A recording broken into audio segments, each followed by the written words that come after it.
Pemirsa, kita masuk berita yang pertama. Diduga konsleting listrik, 4 bangunan di jero area kandang ayam di kawasan Talangburu angus diamuk si Jago Abang. Sebanyak 7 unit mobil damkar dikerahkan ke lokasi kemutungan.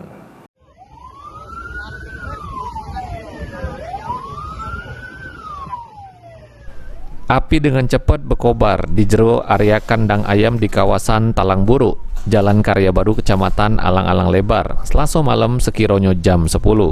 Sebanyak 4 bangunan yang terdiri dari 3 gudang pakan ayam, samo siko rumah yang dihuni oleh pegawai angus diamuk si Jago Abang, diduga karena konsleting listrik. Otong, pegawai kandang ayam nyebut ketahuan rumah temutung pas dirinya dibangun oleh tetangga. Dengan panik, Otong pun nyelamat ke bini samo 5 anaknya metu dari rumah.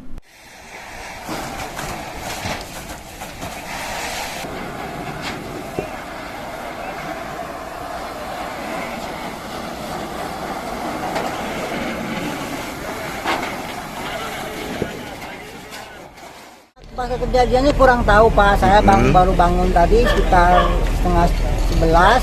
Tetangga sebelah ini manggil-manggil saya, kebakaran, saya keluar, saya tengok api sudah besar. Dari mana itu Pak? Dari bawah dulu. Ya, Kalau nggak dibangunin kami terlena tidur, habis kebakaran. Itu habis semua rumahnya. Iya habis Pak, cuman ini ya sama yang itu baju yang cuman kasir itu. Panik semua, habis sudah sini mau mana lagi? Enggak, tapi nggak ada yang luka-luka Pak ya? Nggak ada luka-luka, cuman anak sudah selamat. Cuman kalau barang itu kan bisa nggak selamat lagi, mesti baju lah. Itu tuh baju semua itu digobok. Api berhasil dipidam ke sesudem 7 unit mobil damkar dikerahkan ke lokasi kemutungan.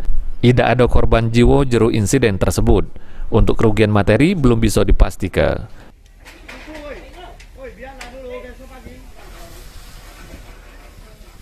Mulyadi, PAL TV.